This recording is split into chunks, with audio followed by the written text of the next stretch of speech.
À quel point un agent d'élite est-il vigilant? Non seulement il a truffé les abords de sa maison de caméras de surveillance, mais avant chaque sortie, il déploie un drone pour inspecter les environs. Même après s'être assuré qu'il n'y a aucun danger, il choisit minutieusement une arme maniable. Ensuite, il active un système d'alarme télécommandé, au moindre incident, il sera immédiatement alerté. Sans se presser, David se rend dans la cour, retire le filet de camouflage de sa voiture, puis quitte les lieux en trombe. Si David fait preuve d'une telle prudence, c'est pour éviter d'être traqué et assassiné par la CIA. En effet, il y a tout juste 2 ans, David était le meilleur agent secret au service de la CIA. Cependant, il a été piégé au cours d'une mission, ce qui a non seulement fait échouer l'opération, mais lui a aussi presque coûté la vie. Ayant perdu toute confiance en la CIA, David, pour se prémunir de leurs représailles, a décidé de changer d'identité et de se cacher dans cette montagne isolée et inhabitée. Sa seule sortie hebdomadaire consiste à aller boire un café dans la petite ville voisine. Il pensait que sa vie paisible allait durer éternellement, mais alors qu'il s'apprêtait à rentrer chez lui après avoir terminé son café, une vieille dame qu'il croisait régulièrement lui a dit qu'un homme étrange rôdait dans les parages et demandait où il se trouvait en montrant sa photo à tout le monde. Ce faisant, elle a indiqué la direction de cet individu à David. En regardant par là, David a aperçu un homme chauve et a immédiatement compris que ce dernier avait de mauvaises intentions. Alors, profitant que l'inconnu interrogeait des gens dans une boutique, David s'est faufilé en douce dans la voiture du chauve.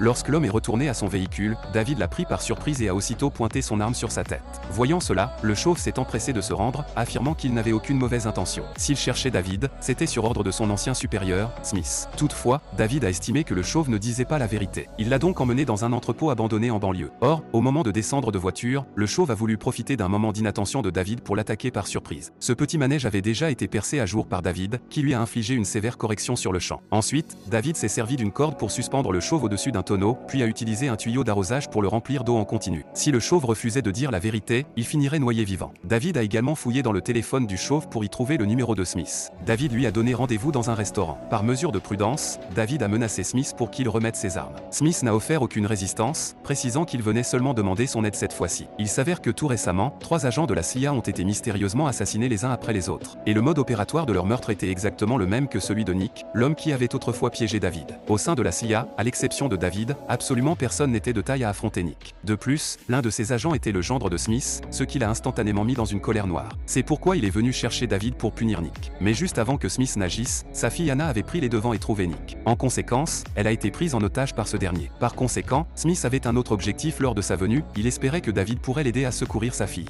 David avait toujours gardé une rancœur par rapport aux événements passés. Ainsi, après avoir écouté la vérité, il n'a pas trop hésité et a accepté la demande de Smith sans détour. Il ignorait alors qu'il venait de tomber à nouveau dans un piège soigneusement tissé. Ensuite, David a ramené Smith à l'entrepôt. Puis, de 2 coups de feu, il a détruit le tonneau pour libérer le chauve qui s'y trouvait. Pour le moment, la CIA ne possédait aucune piste concernant Nick. Tout cela nécessitait que David reprenne l'enquête depuis le début. Se rappelant qu'il devait d'abord trouver Anna, David a décidé d'aller d'abord chercher des indices chez elle. Mais alors que les 2 hommes retournaient la maison de fond en comble, à leur grande surprise, le point rouge d'un laser est soudainement apparu de l'extérieur de la fenêtre. David a tout de suite réalisé qu'il y avait un tireur d'élite dans les parages et s'est précipité pour plaquer Smith au sol, réussissant ainsi à lui sauver la vie. Les 2 hommes se sont rendus dans le bâtiment où se trouvait le sniper, mais celui-ci semblait avoir pris la poudre d'escampette depuis un bon moment. David n'a découvert sur place que le cadavre du propriétaire initial des lieux. De toute évidence, quelqu'un essayait délibérément de les empêcher de mener leur enquête. Considérant que l'ennemi surveillait très probablement cette maison, David n'y est pas resté longtemps. Ensuite, il s'est rendu dans un salon de coiffure, qui était en fait une station de renseignement secrète de la CIA. Le patron, Mike, était justement l'ancien partenaire de David avant sa retraite. Donc, en entendant la requête de David, Mike lui a remis une adresse de bonne grâce, ajoutant qu'en s'y rendant, il aurait peut-être une surprise inattendue. Le lendemain, les 2 hommes ont suivi l'adresse indiquée sur la lettre pour découvrir qu'il s'agissait d'un verger. Smith, quelque peu inquiet, voulait entrer avec lui, mais David craignait que Smith ne le ralentisse et lui a dit de rester sur place. Ensuite, David est arrivé dans un champ de maïs. Il a d'abord utilisé son téléphone pour pirater le système de surveillance du verger, puis a avancé lentement vers la serre, pistolet au poing. Cependant, il n'y avait aucune trace de Nick à l'intérieur.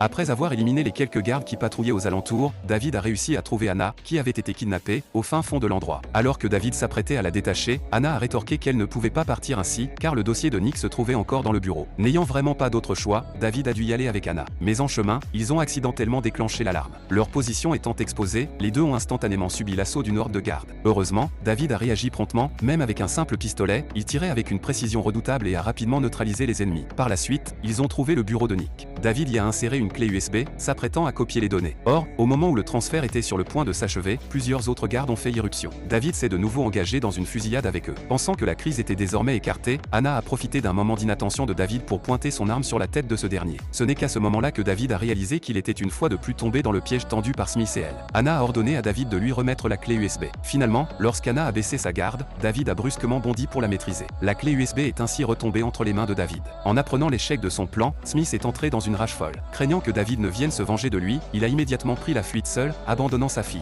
Face à l'encerclement de nombreux tueurs, David a emmené Anna avec lui en se frayant un chemin par la force. Mais de façon inattendue dans le chaos, Anna a reçu une balle dans l'abdomen. Peu de temps après, elle s'est effondrée au sol à cause de la perte de sang. David n'a eu d'autre choix que de fuir rapidement la scène en la portant sur son dos. Après avoir marché plusieurs kilomètres, ils ont trouvé une cabane en bois abandonnée. David comptait s'y reposer temporairement. Ensuite, il a cherché quelques tools pour extraire la balle du corps d'Anna. Quelques heures plus tard, Anna s'est réveillée doucement. Au même moment, la fumée s'échappant de la cheminée a de nouveau attiré leurs ennemis. Ils ont encerclé la cabane de toutes parts, en silence. Ils pensaient pouvoir capturer facilement le duo vivant cette fois, ignorant que David avait déjà repéré leur intrusion depuis longtemps. Il a brisé avec force une conduite d'eau dans la cabane, puis en a retiré une petite section au milieu, d'une épaisseur juste suffisante pour y insérer une cartouche de fusil à pompe. Ensuite, il y a placé un dispositif de percussion. Un simple fusil à pompe improvisé venait ainsi d'être fabriqué à la main. Voyant que les tueurs s'approchaient de la cabane, David s'est précipité dehors sans dire un mot. Il a utilisé les abris pour esquiver la première vague de balles, puis a pointé le tuyau d'eau vers l'ennemi au loin. Un autre homme a tenté de l'attaquer par surprise, mais a été abattu sur le coup par une hache lancée par David.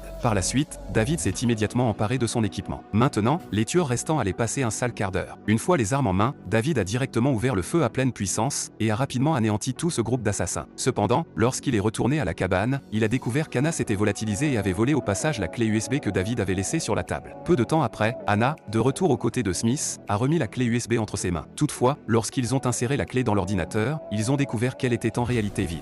David avait prévu depuis longtemps qu'Anna ne s'arrêterait pas là, et avait donc déposé une fausse clé USB à l'avance. Après avoir quitté la cabane, David avait l'intention de trouver d'abord un ordinateur pour voir quel secret cachait réellement cette clé USB. C'était sans savoir que Smith, pour éviter que ces secrets ne soient divulgués, avait envoyé des tueurs dans le but impératif de réduire David au silence.